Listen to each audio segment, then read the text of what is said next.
Bueno, ya está. Bueno, creo que ya está todo funcionando, tanto vía Zoom como streaming, como asistencia física al salón de actos.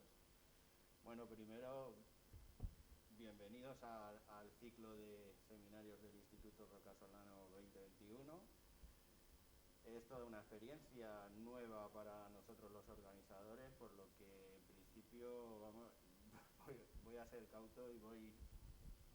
¿Se me oye? Sí. Y entonces seguro que va a haber algún problema técnico, pero lo intentaremos solventar lo más rápido posible. Espero que los de Zoom me estén escuchando bien.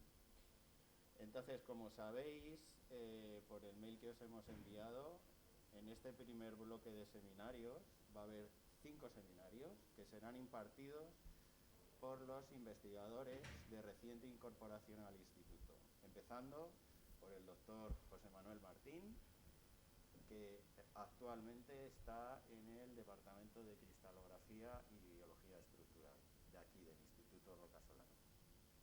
Lo digo por si hay gente que es fuera de Rocasolano. Los seminarios en principio van a ser impartidos en inglés, las preguntas serán en inglés. Digamos que aquellas personas interesadas en preguntar después de la charla, lo que tienen que hacer, por favor, es vía chat solicitar, pues, digamos, mostrar su interés en hacer la pregunta, y entonces Esther abrirá su micrófono y entonces podrá realizar la pregunta. Y nada más, en principio reiterar la bienvenida a todos, tanto los asistentes vía Zoom como a vosotros, que muchas gracias por bajar aquí al salón de actos. And now we change to English, in just to say a few words about the scientific trajectory of José Manuel Martín. José Manuel Martín studied chemistry in the Universidad de Granada in 2004. In Granada he got his PhD thesis, studying analyzing affinity and specificity events using some protein domains which are called SH3 domains. Then from Granada he moved to the University of Almería for 1 year, correct? And then from Almería he moved to Arizona State University, and he was there until last year, until the summer of 2020, in a research group which can be classified as one of the foremost frontier in the field of some aspect of crystallography, of macromolecular crystallography. I think I looked for some keywords of his research in that group that was headed by a very well-known scientist, which is Petra Fromm. And these keywords can be nanocrystallography, free-electron lasers, synchrotrons, and serial nanocrystallography. Do you agree with that? Okay, thank you very much. And there, during almost 9 years, he made fantastic results. Now he has more than 30 published papers. Some of them have been highlighted as outstanding papers, because the experiments that were described in this paper were amazing works. He currently is editor of the journal Crystals, and he has been editor of one issue of which serial crystallography, and has edited already two more issues. And now he's here in the Rocasolano because of the action from the Comunidad de Madrid de atracción y retención de talento investigador. Congratulations for that. And your turn. Thank you very much, José Manuel.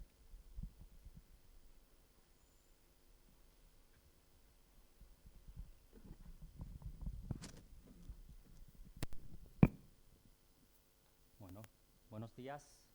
Voy a empezar diciendo algo en español muy breve. Darle las gracias a Josemi y a Esther por darme la oportunidad de estar aquí hoy con vosotros hoy y contaros un poco sobre los XFELs. And now I'm going to switch to English. So my today's presentation is tiny crystals and XFELs, the perfect synergy to revolutionize this structural biology. So my today's goal is to give you a few hints, to tell you a little bit about XFELs. So with the hope that when you get out of this room, you can get a nice or decent flavor of what XFELs are, what they do, or the opportunities that they offer. And I'm going to start presenting you the 5 XFELs that are currently available in the world. On the left side hand, sorry, can I go back?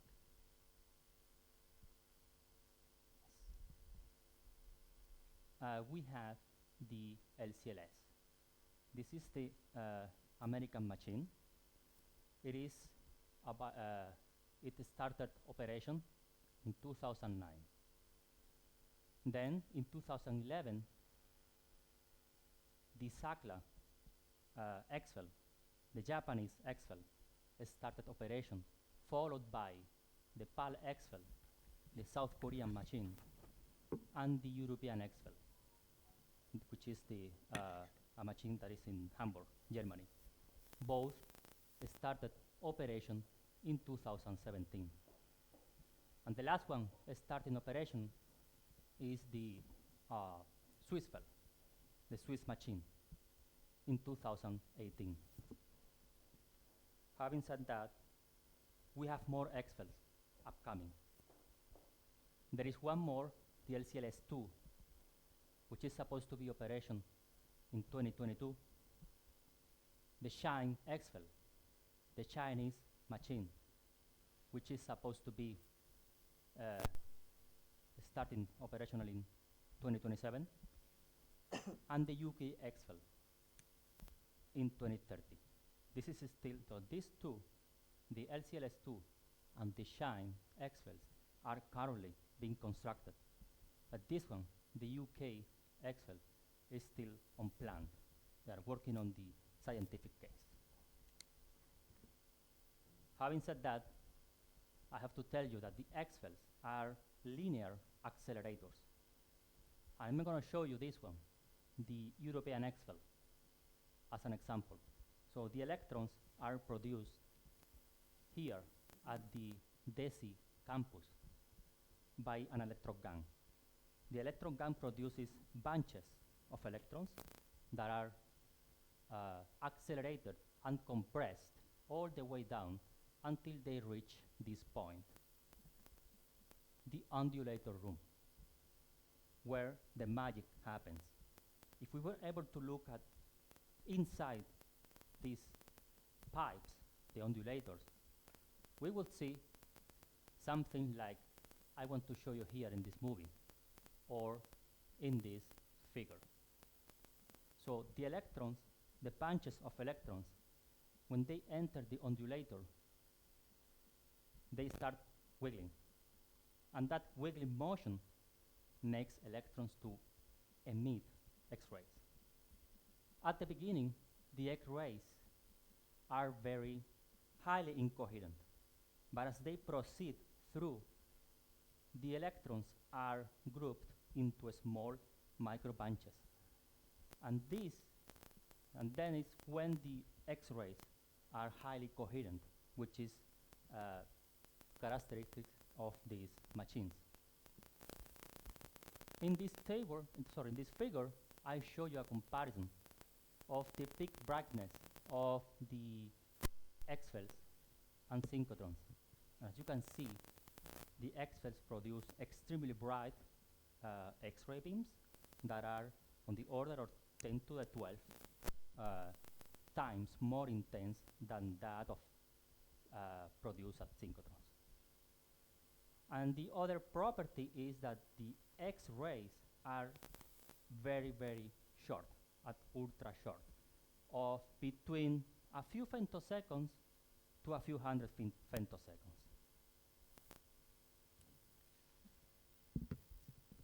The XFELs, the X-rays, the highly intense,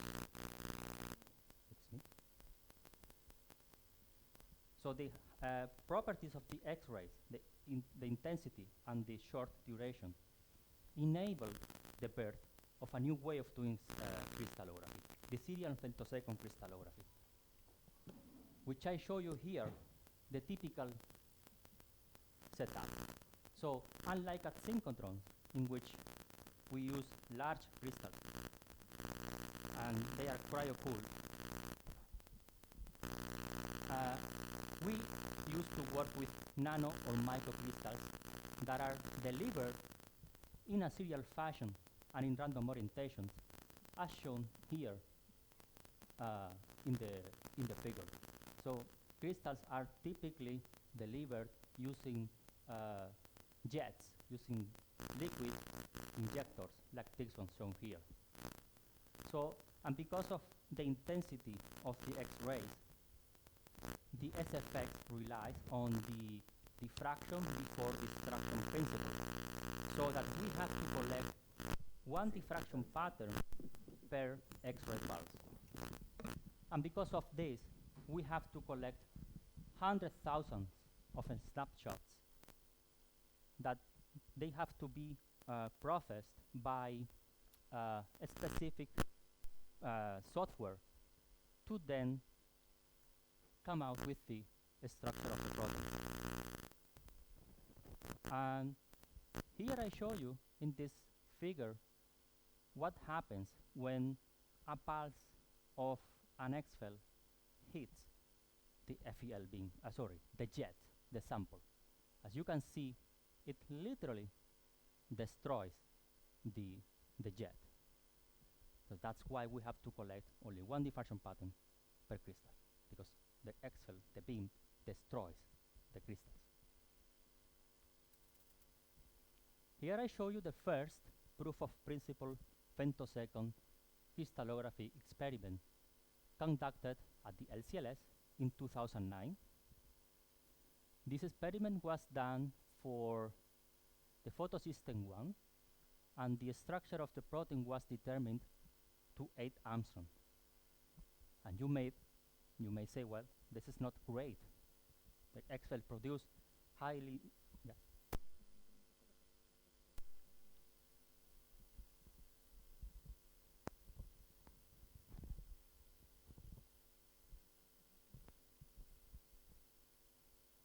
Okay, I apologize for. So the reason why the resolution was too low is because at that time at the LCLS the photon energy was just 2 keV, which is too low for crystallography. And the other cool thing that they came out is they discovered, they saw for the first time ever the presence of this diffraction between the Bragg peaks. And that diffraction gives you an idea of how many unit cells are within the crystals. So by counting each and every of these peaks, you know how many unit cells are comprising the crystal.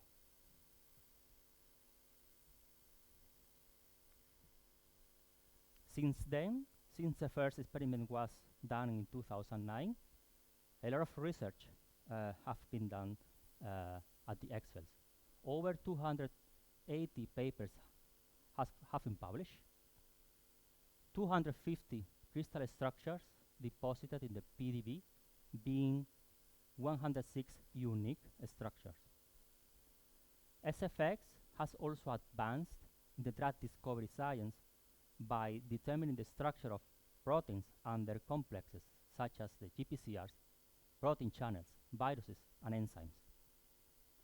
SFX has also advanced in new methodologies, like the in vivo crystallography, and also enabled filming, making molecular movies of proteins at work, such as the PYP, the bacteriorhodopsin, BLASI, and so on.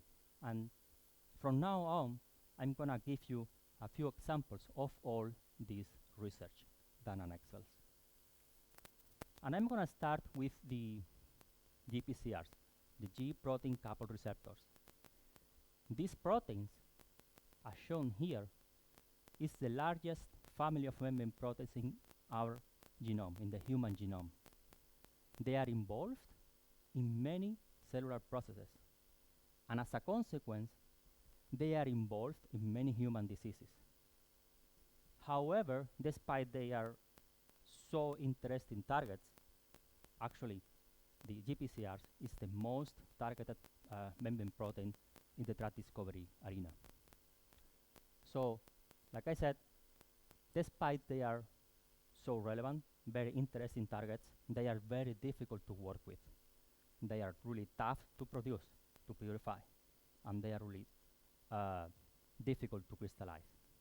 But with the advances in the production and crystallization using the LCP method, along with the XFELs, now it is possible to determine the structure of these difficult to work with proteins. If you see here, until the XFELs came into play, only 7 GPCRs were determined. And it was when the XFELs came into play when the number of GPCRs increased. Here in this figure, I show you the 13 membrane proteins, GPCRs, that have been determined at XFELs in the past 10 years. And of course, I want to say that this is not only thanks to XFELs, but also thanks to cryo-EM. Cryo-EM has made a lot of progress in this field, and part of this contribution is thanks to cryo-EM too. And here I show you 2 of the papers. This is the one of the first papers that came out for the angiotensin receptor. Came out in Cell in April 2015, and the last one for the structural determination of 2 GPCRs, the melatonin 1 and 2, published in Science in 2019. So the other area in which SFX has made a lot of progress is in the in vivo crystallography. You may know that protein crystals cells use sometimes crystallize proteins in vivo for either protein storage, protection, and stabilization, as well as solid state catalyst. However, these crystals grown inside cells are limited by size. They cannot grow bigger than the size of a cell, so that they are very, very, very tiny, as you can imagine. And also, they are really sensitive to radiation damage. That makes in vivo crystallography not suitable for traditional macromolecular crystallography at synchrotrons. So, but with the advent of the SFX at XFELs, so far, 15 protein structures have been published in the past 10 years. And I have highlighted these 3 in red just because that's my little contribution into this field. So the first paper published for a structure which crystals were grown inside crystals is this one right here, the cathepsin B, which is from Trypanosoma brucei. It's an enzyme from a parasite that is causing the sleeping sickness in Africa. Now I want to highlight this paper right here in Nature Communication last year, in which we were able to determine the structure of an enzyme, the dehydrogenase, also from the same organism as this one. But in this case, we saw something really cool, which is we found the cofactors ATP and GMP bound at the binding site of the protein, even if we didn't add these cofactors in the crystallization conditions. So, meaning that the protein was able to acquire these two cofactors from the cells naturally, which is really cool. Okay. And then two more papers that came out last year. So at ASU, we have established a pipeline to be able to grow crystals of proteins inside cells. We've been able to observe crystals from, I think it was 50 proteins, and then from one of them, the microRNS protein was taken over LCLS, and we determined the structure, not the structure of the microRNS, but the structure of the protein that is tagged to microRNS, which is GFP. So this experiment was a PCS, a protein crystal screening experiment, in which only 6 hours were given for the experiment. So we need a lot more time to be able to determine the structure of microRNS. But we think this is a good progress. Okay, now I'm gonna switch the topic here, and I'm gonna tell you a little bit about what I think is the best application of the XFELs. And that is that XFELs are now entering into the era of the dynamic structural biology. So in this movie, this was the first film ever by Edward Muybridge in the 19th century, and it was made by taking many snapshots of the horse. Now, in our century, the 21st century, we can make molecular movies of macromolecules using XFELs, using the so-called time-resolved serial femtosecond crystallography. To give you an idea, when you look at this enzymatic reaction, we have the enzyme, and we mix the enzyme with the substrate, and then there is a lot of intermediates happening until the reaction is over. Using traditional macromolecular crystallography, we can always determine the structure of the enzyme without the ligand, the structure of the complex, ligand plus protein, and the structure of the protein, the enzyme plus the product. But it is absolutely impossible to see what's going on in between. Using XFELs and the time-resolved serial crystallography, now we can. And we can, depending on the experiment, for light-sensitive proteins, we can study mechanisms, reactions that are on the order of microsecond or femtosecond time resolution. And for mixing reactions, for example, for an enzyme with a substrate, the time resolution is in the order of milliseconds. So now I'm going to give you a few examples. This was the first time-resolved experiment done on XFELs. It was done for the photoactive yellow protein by Mario Smith. So the catalytic cycle of the PYP, I'm going to call it from now on PYP, the catalytic cycle is shown here. And as you can see, it's very complex. So when the protein is illuminated by green light, the protein enters into a very complex mechanism composed of many or multiple intermediates. Most of these states have been determined using crystallography at synchrotrons, but this one. And the reason is because this process corresponding to the switch between trans to cis conformation of the p-chromatic acid occurs at a resolution that time resolution that is way faster than that currently achievable at synchrotrons.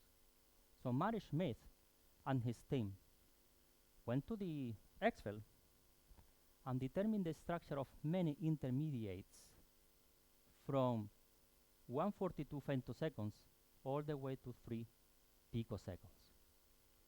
And what they saw is that the p-chromatic acid remains in its trans configuration until about 600 femtoseconds. Then the p-chromatic acid start switching from trans to cis from here to 3 picoseconds. Again, this is the first experiment of this type of time-resolved crystallography, and there is a molecular movie here for where you can see this switching of the chromophore. Now, XFELs are also making a lot of progress in photosynthesis. So this is a really highly competitive topic. There are 3 groups trying to decipher one of the secrets of nature, the water splitting mechanism of photosystem 2. But the best results came out recently using this device, a droplet on tape device, in which, as shown here in the mini movie, protein crystals are dispensed on a Compton tape and then sequentially illuminated by a laser before they are probed by the X-rays. And then they combine, so they placed the detector to collect the X-ray information, and then a detector for the XES experiment, spectroscopy. So by combining these two information, people has been able to determine the structure of the high resolution structure of the state 0, 1, 2, and 3. And which is more relevant is that they have identified close to the reaction center, the manganese center, 3 water channels. And they have seen that the water channel highlighted in pink here is more dynamic. And they have hypothesized that perhaps this channel might be the one providing the water molecule shown here in this in the reaction, the site and the reaction cycle. Now, this is, in my opinion, the experiment that best represents what the beauty of serial crystallography. I'm going to tell you why. So this is another SFX experiment for a biological pump, the bacteriorhodopsin. So when bacteriorhodopsin is illuminated with green light, it enters into a super complex mechanism involving a lot of intermediates. This mechanism can be divided into 3 steps: the proton uptake, the isomerization of the chromophore, the retinal molecule, and the proton release. So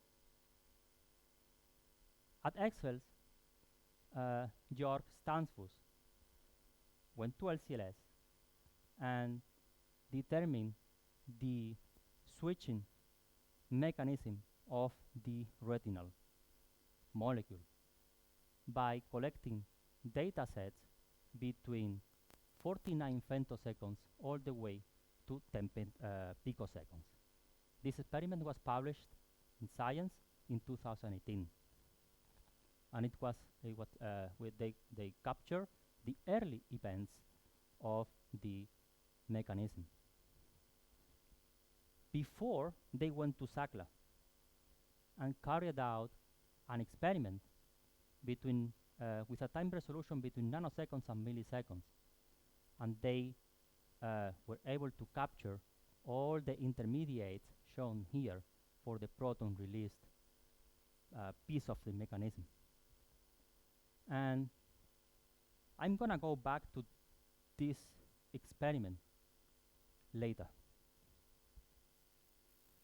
But now I wanna tell you a little bit about the time-resolved experiments for studying enzymatic reactions. This is an experiment, well, it is actually 3 experiments. But I show you here the results from these 2 papers, because we have another paper in review at Science Advances, but I'm not allowed to tell you anything about this now. So this, I'm sorry, apologize. So in this experiment, we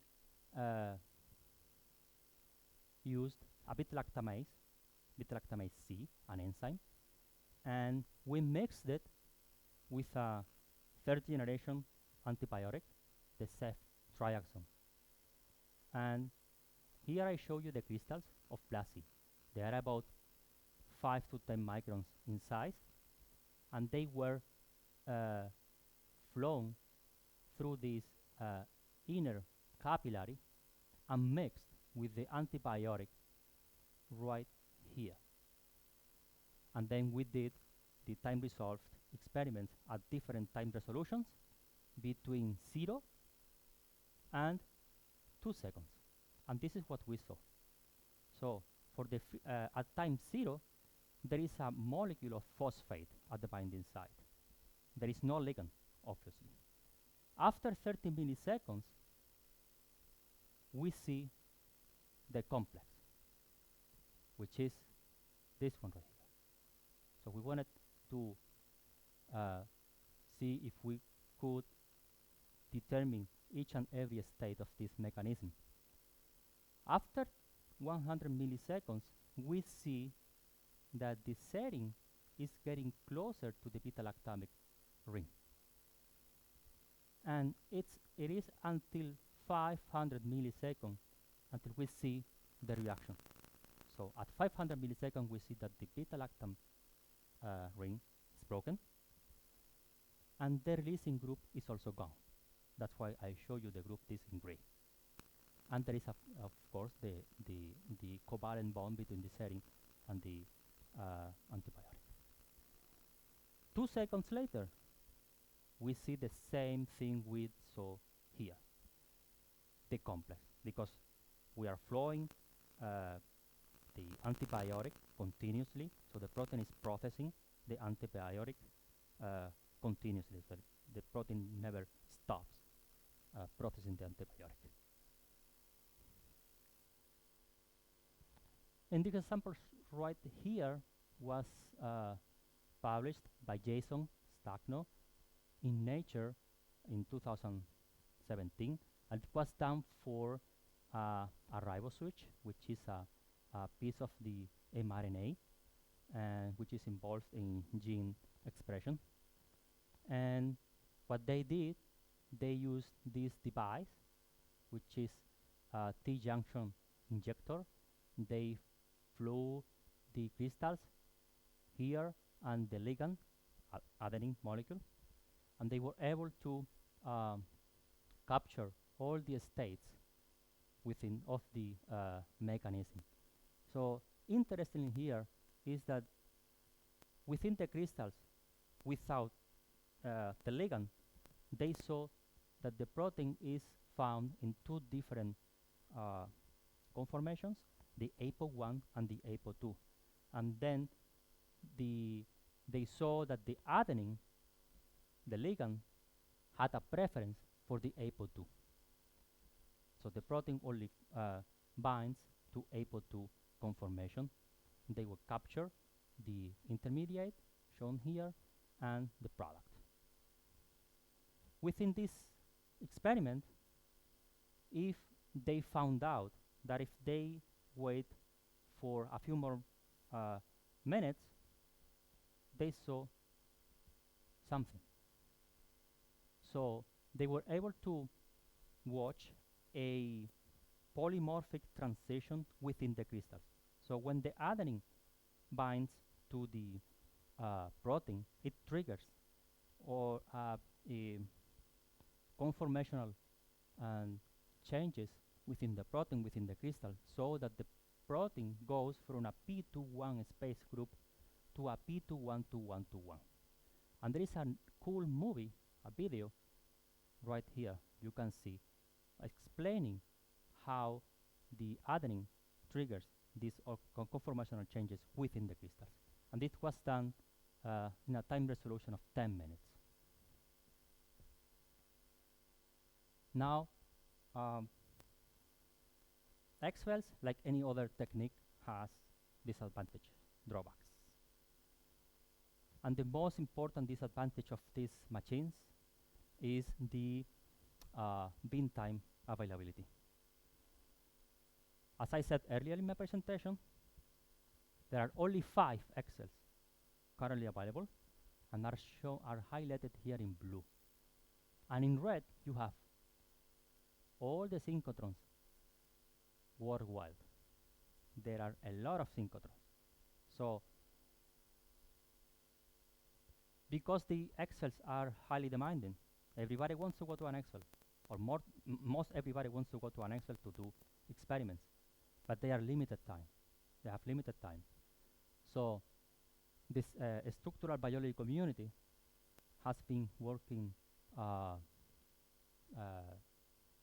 tightly in the past few years to adapt the serial crystallography at synchrotrons, because synchrotrons still produce bright X-rays. More and more, there are micromolecular beamlines with a tiny beam. Also with advances in the beamline optics, the fastest readout detectors such as Pilatus, Eiger, or Jungfrau, and advances in the sample delivery methods, now it is possible to conduct serial crystallography experiments at synchrotrons. And this is something I've been working really hard in the past 5 years. So we have adapted the serial crystallography approach at the APS, at beamline GMCA, APS and synchrotron in the US. And this was the proof of concept of a experiment like this in the US. We determined the structure of lysine, phycocyanin, proteinase K, and A2A, a GPCR. And here I show you the experimental setup. The experiment was done using the viscose injector, in which crystals are grown and then mixed with a highly viscous medium and then delivered to the X-ray beam, as shown here.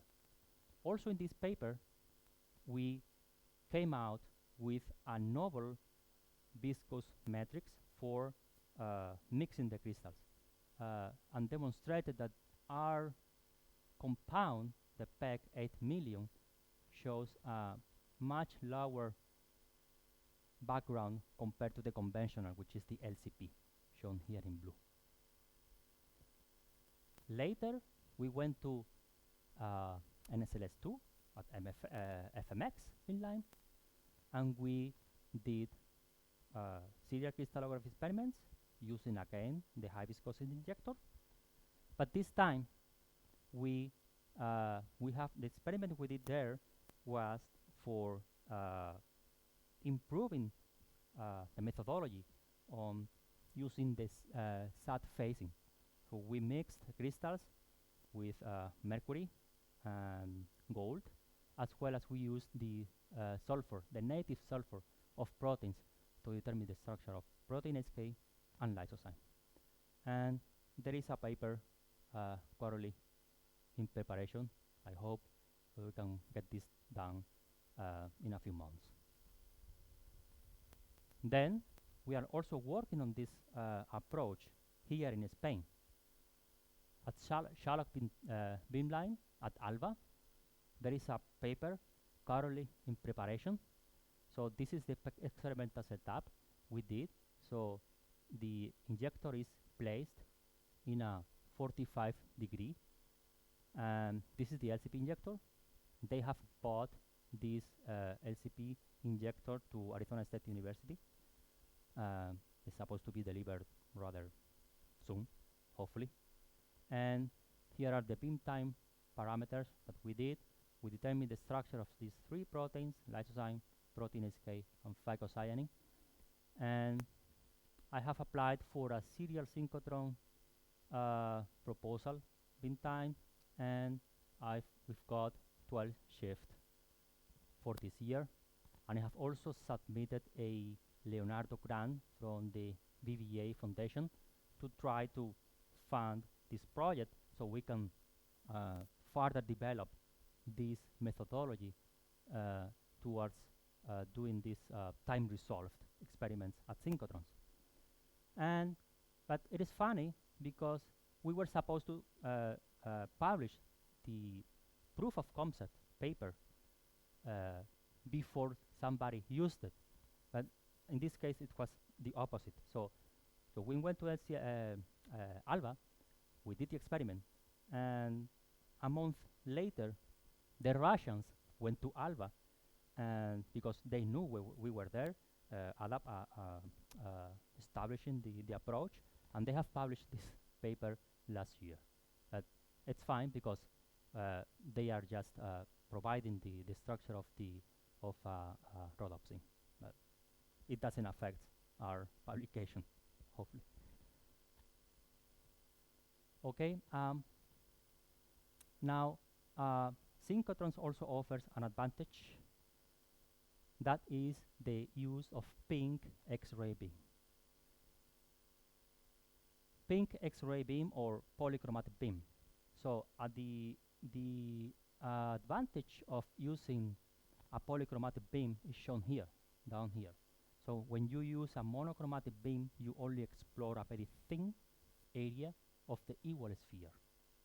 But if you hit your crystals with a polychromatic beam, there will be way more wavelengths hitting your crystals. So you can probe all these a much larger area, meaning that we don't need to collect so many diffraction patterns to determine the structure of our proteins. Also, data collection is clearly and substantially reduced. Also, with PIN beam, we can get time resolutions up to 100 picoseconds compared to the 100 milliseconds we can achieve using monochromatic beam. Of course, there are cons. Because we are hitting the crystals with a polychromatic beam, there will be a higher background, which may affect the resolution of our data. And processing pink beam data is rather tough. So, but we are currently working on this, and there will be papers coming out soon. So, with the idea of processing this pink data using serial crystallography software. And now I'm going to go back to this experiment because, like I said earlier, this is, in my opinion, the experiment that best represent the beauty of serial crystallography and the synergy between XFELs and synchrotrons. If you remember, 2 experiments were done on XFELs, but there is something missing here. We are missing this piece of the photocycle, and the same people, same group from PSI, they did a serial crystallography experiment at SLS, a synchrotron, and they were able to capture the latest events of the cycle. So now that we have the complete cycle, they saw that the donor, there is a network of water molecules connecting the donor with the retinal. Then this is the protein uptake is to recharge the protein and get the protein ready for next cycle. So then when the light comes, it excites the protein, the retinal molecule changes conformation from cis, so from trans to cis, and then the proton is transported all the way out to the exterior of the cell by a series of water molecules that were also found here in this experiment. And with that, I'm going to acknowledge Juan Hermoso, Armando, all lab members of the Roca Solano,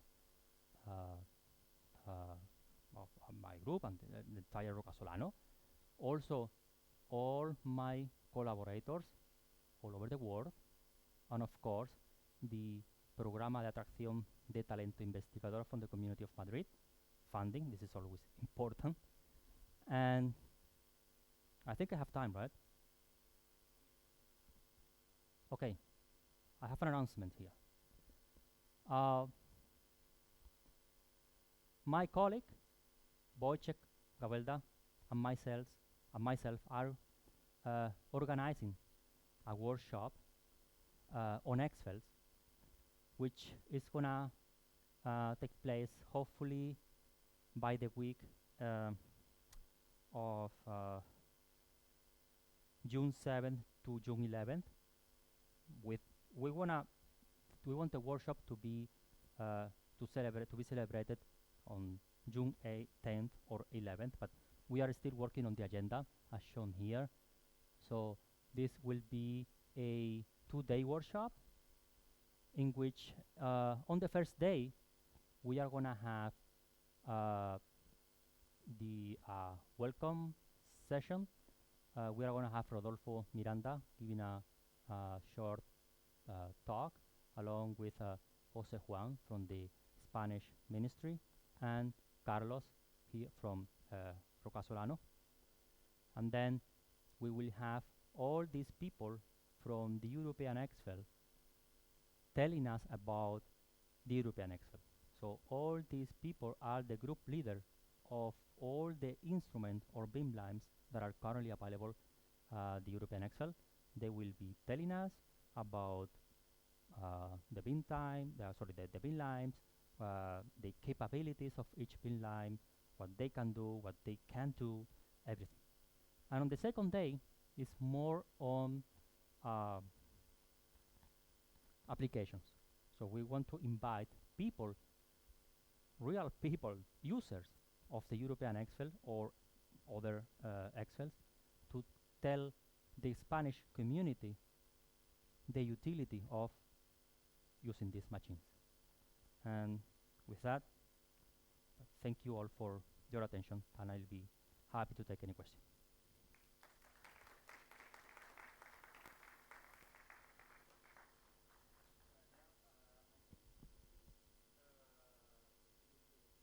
Yes, will do. Yeah, sure.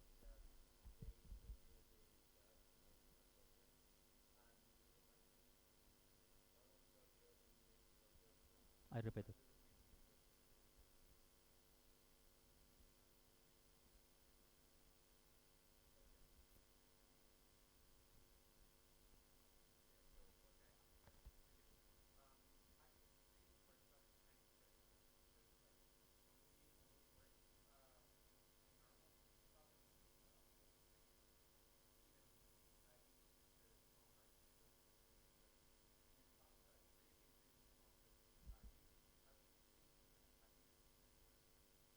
Okay. For the people on the online, Miguel is asking me how do we screen crystals? Do we see such a tiny crystal? Well, the answer is if we work with microcrystals, you can use a high-resolution microscope, which is available in pretty much every lab. So all you have to do is you put your crystals solution on a cover slide, and then you put another cover slide on top of it. You sandwich your crystals, and then look at it under the microscope.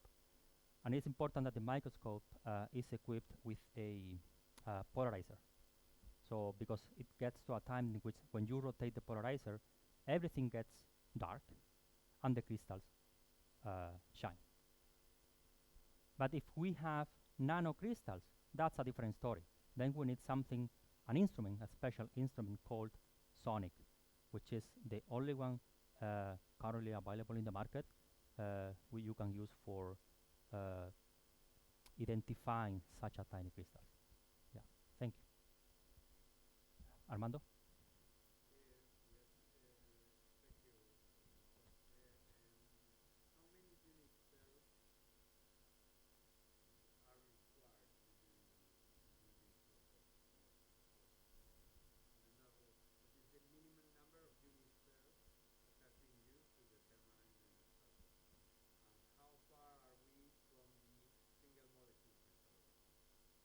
Okay, Armando is asking how many unit cells are required for an experiment at XFELs, and that is the first question. And the answer is, I don't know. I don't have that number on top of my mind, but it depends on how big the protein is. For example, for photosystem 2, which is something really huge, the number of unit cells within, for example, the crystal that I showed at the beginning, which were 500 nanometers. If I recall correctly, Petra told me once that there were about 100 unit cells. About 100 unit cells, that's it. But of course, for the same crystal size, if you have a much smaller protein, the number of unit cells within the crystal are going to be much bigger. But I don't really know what is the minimum number of unit cells that is required for seeing diffraction using this technique. And the other question was, can you repeat, please? So Armando is asking how far we are from the single particle imaging. Well, the XFELs actually were built to be able to determine the structure of proteins without the need of crystallizing the proteins. But then it turns out that the XFEL were not producing the highly intense beams that we wanted. So there are currently a lot of, or many groups working in this direction. There are groups, I know there are groups that have been able to determine the structure of single viruses. When the virus has an intrinsic symmetry, it is rather easy to determine the structure from just a solution of the virus. But when the symmetry is not present, that problems come out. It's really tough. We need more. Also, the programs, the background. There is a lot more need to be done on detector technology, software, everything. Yeah.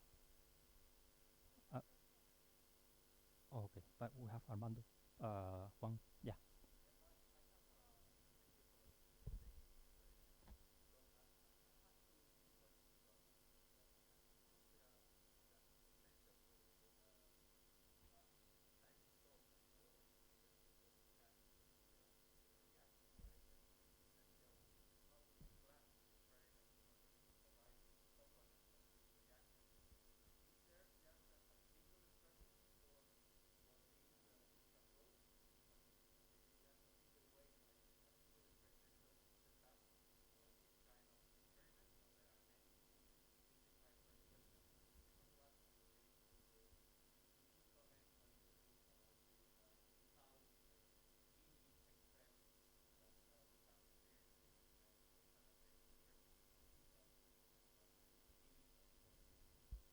Yeah, thank you, Juan.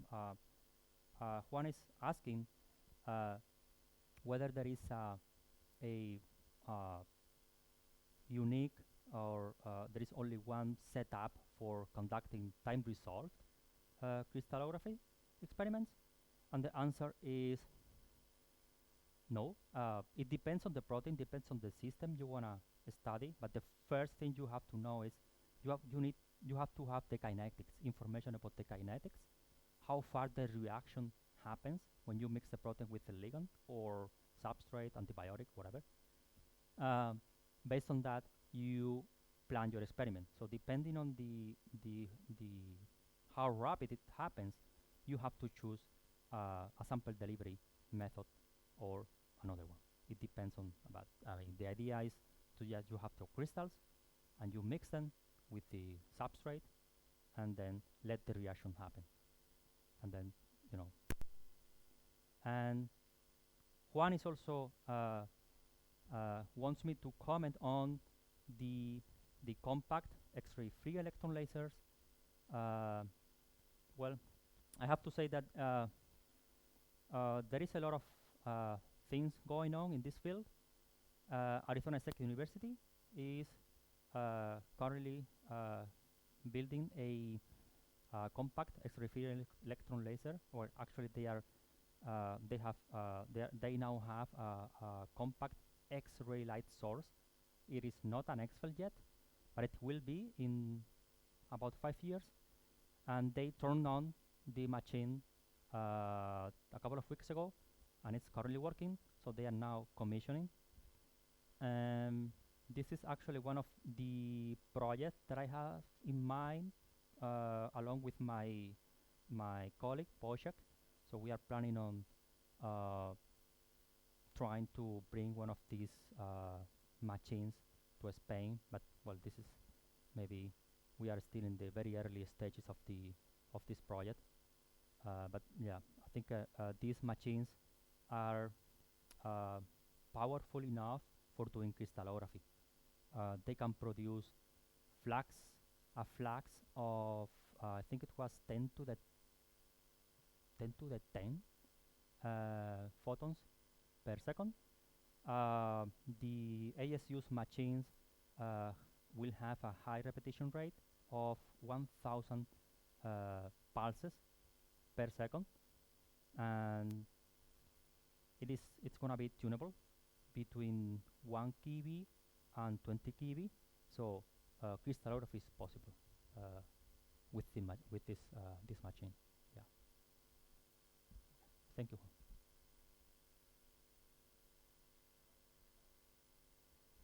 Yeah, go ahead.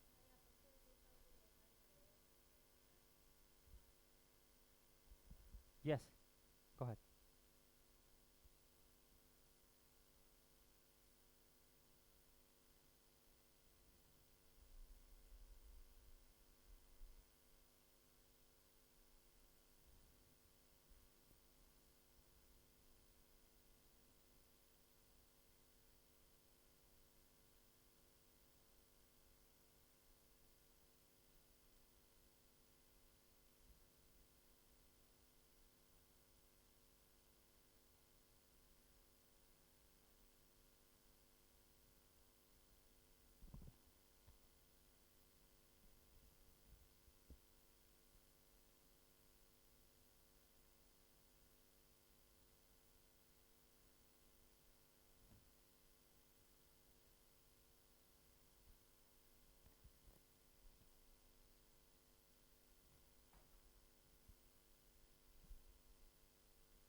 Thank you, Maria Jose.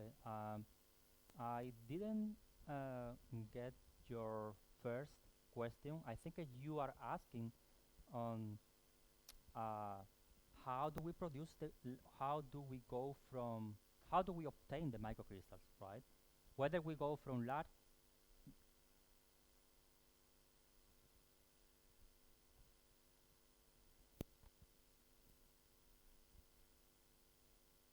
yes,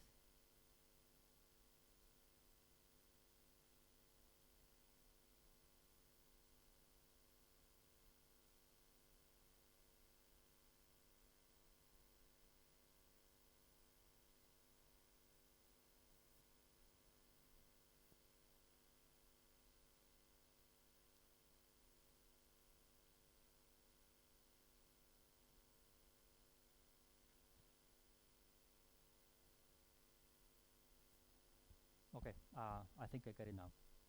Maria Jose is asking how difficult is obtain nano or microcrystals for the XFEL experiments. The answer is that the microcrystallization techniques are currently very well established. It is rather easy to go from, we never produce microcrystals from scratch. Once you have the protein, all you have to do is to do a screening, crystal screening, like we always do for conventional crystallography. And then from there, we can either identify those conditions in which a shower of crystals can be seen, so that we can focus on that condition and try to scale it up, so we can produce a bunch of crystals. Or if you have a large crystal of your protein, you can go from there and optimize the conditions so that you can obtain a large quantity of microcrystals. It is rather easy, and there are a few papers out telling about this thing. So microcrystallization, so how we obtain the crystals, is not a problem at all. Maria Jose, can you please ask again the second and third question? That's too many.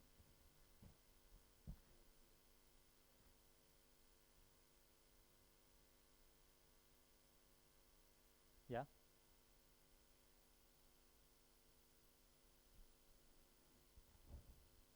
How difficult?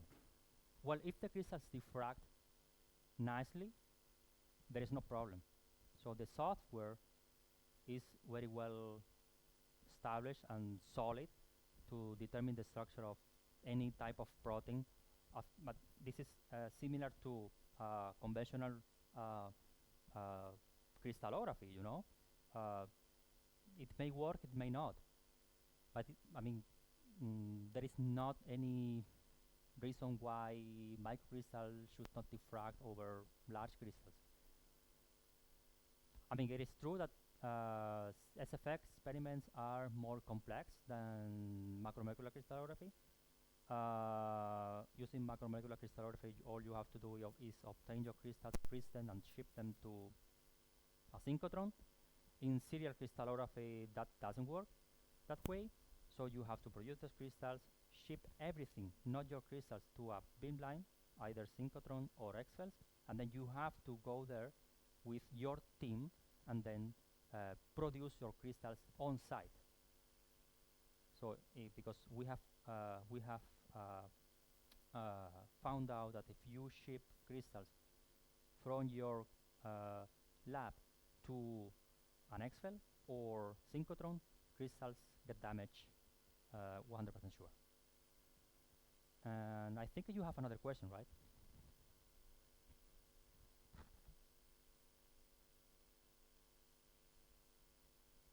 Oh, we're still far from that. So Maria Jose is asking how far we are from collecting time-resolved data at ALBA. And we are working on it, but we may need a couple of more years. We are currently working on mixing injector using the high viscosity injector. We are going to redesign that injector so that we can mix crystals with substrate or antibiotic so that we can do the time-resolved experiments, but we're still far from there. We are not there yet. We are not there yet. Thank you.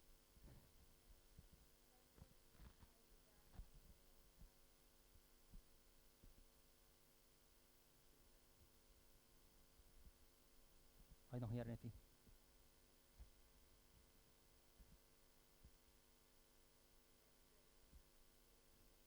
What?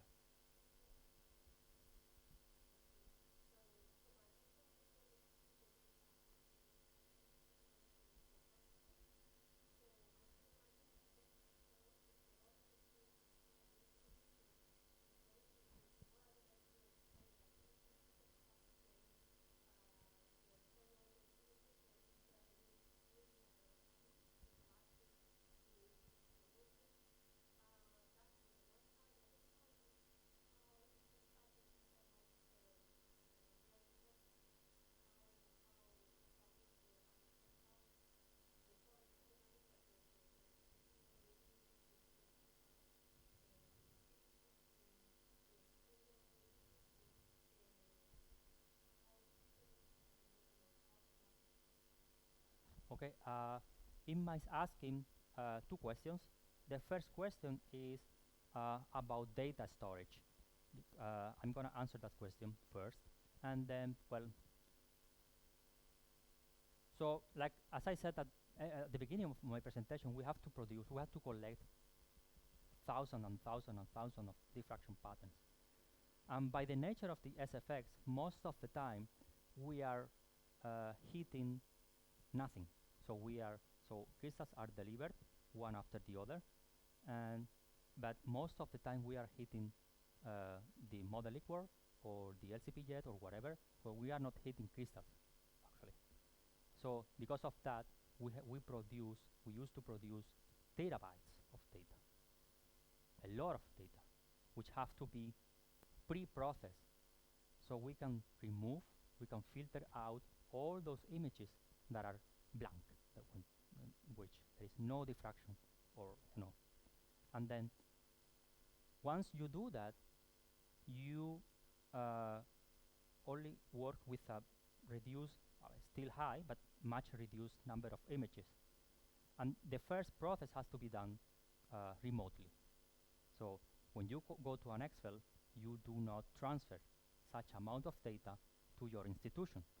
So you go back to your institution, you process the data, remove, delete all the images that are useless, and then ship or transfer all the good patterns to your institution. And then you can work from there. There are software available for doing indexing, integration, and then once you have an MTZ file, you can use any other software like Phoenix or CCP4 with the same thing. But the really new thing within crystallography is the pre-processing. And the other question was, I think I may have asked both, right? Yeah,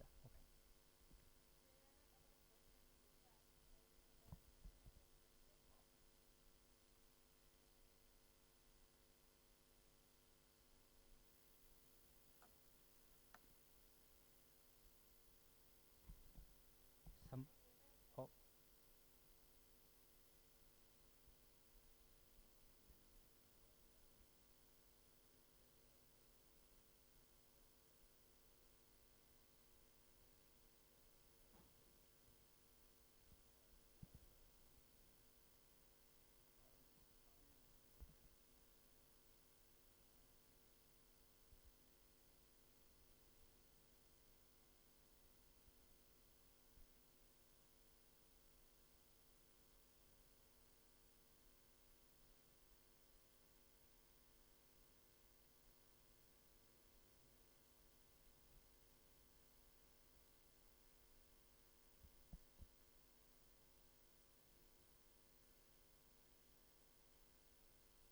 okay.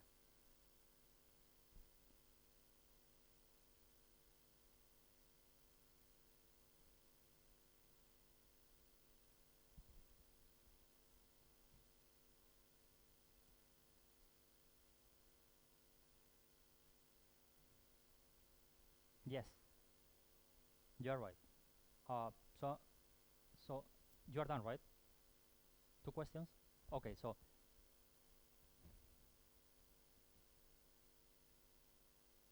yes. Okay, yeah, okay. Thank you, Miguel. Miguel Treviño is uh,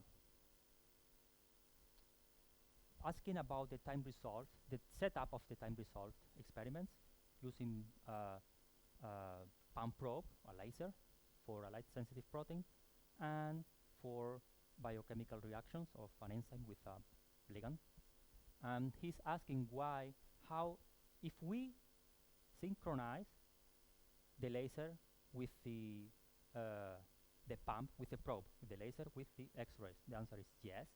And this is all controlled by the machine itself. All this has to be done by the beamline scientist. So you have to tell the beamline scientist what you want to do. So for a light-sensitive protein, for example, you have to tell the beamline scientist that you want your crystals to be pumped with a femtosecond laser. Let's say you want to give your sample 3 flashes of light, followed by the probe, the X-rays, after, let's say, 500 milliseconds. You have to tell everything to the beamline scientist so that he or she understands what you want to do, so he or she can synchronize both the laser and the X-ray. And the second question is more on the diffusion of the substrate within the crystals. So this is actually one of the disadvantages of the mix and inject experiment. So to success, you have to have the right space group for the protein.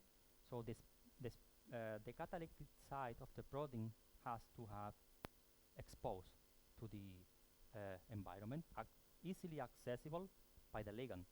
If you have a structure, if you have a crystal in which the binding side of the protein molecules are face to face, forget about it. Nothing is going to happen. You have to optimize the conditions so that you come up with a new crystal form so that the catalytic side is exposed to the bulk. Also, you have to take into account the size of the ligand and the size of the water channels that are within the crystal.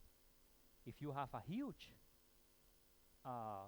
ligand which has to diffuse within a very narrow water channels, that's going to be, I'm pretty sure that nothing is going to happen. It's impossible that a ligand can diffuse, at least not within the time resolution you may want to explore. It may diffuse, but it may take days or hours, and that's not what we really want. I think I have answered your question, right, Mikael? Okay. Yeah, thank you.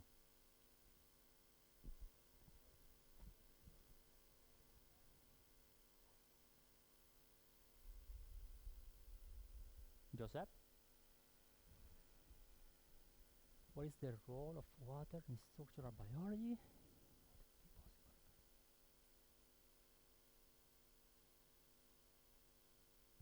So Joseph is asking what is the role of water in structural biology. The answer to that question is really important. Water, like I showed you for the photosystem experiment, there is a water molecule that is contributing to the cycle of the whole process, the protein. And there are many other, also in the experiment that I showed for the bacteriorhodopsin, water molecules are actually establishing a network from inside of the cell to all the way to outside of the cell, and are participating, contributing to the transfer of the proton from inside, from the interior of the cell to the exterior of the cell. And he's also asking, would it be possible by means of X-ray technologies to follow water molecules dynamically? Yes. The answer is yes. And I think I have showed a couple of examples of this. So yes. Another question from Padu. Are there any studies on protein DNA binding and dissociation, or protein oligomer assembly disassembly? Regarding the protein DNA binding, yes, I showed an example of the riboswitch with the adenine. And for the dissociation and protein oligomer assembly disassembly, no, there is nothing yet out on this. Yeah. That's all right.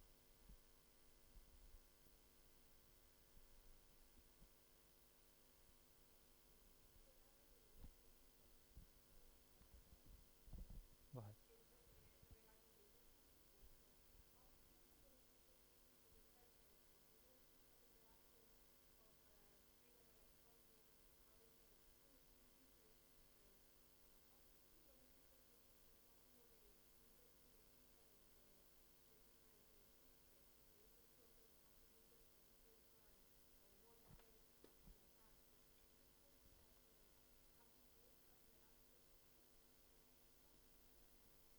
So far, thank you, Imma.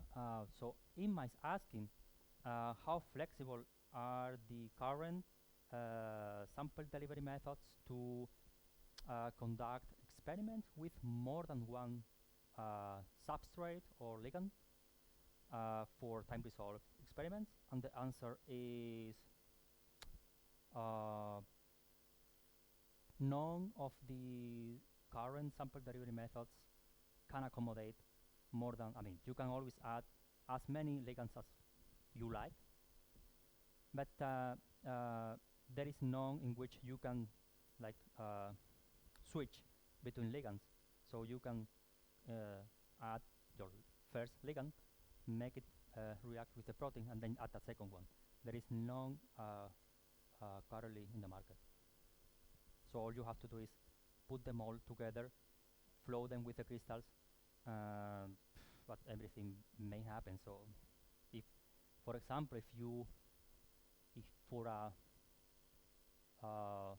you have a protein with an allosteric site, and then the catalytic site, which is far away from the allosteric site, and you have a specific ligand for the allosteric site and another ligand for the catalytic site, all you can do is do the experiment with the first ligand and see how the reaction happens at the allosteric site, and then do another experiment, separate experiment for the ligand at the binding site.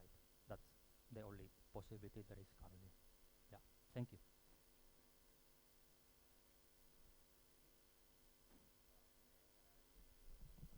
Yes.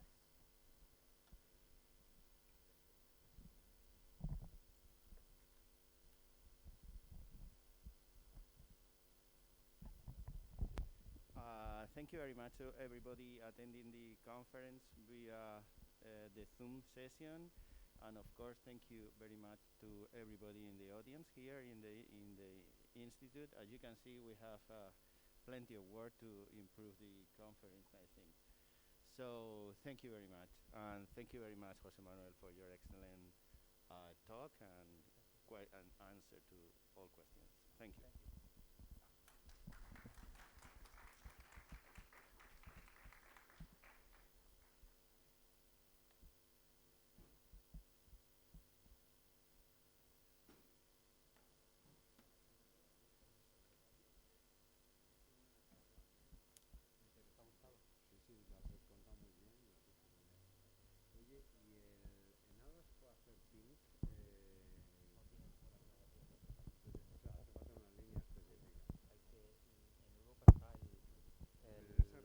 El SRF y en Diamond. Y creo que hay una, si no está todavía funcionando, va a haber una en Petra. Pronto. Es la verdad es que... Beamline, la ventaja es que tú puedes hacer varias fotos, y recoger el dataset entero.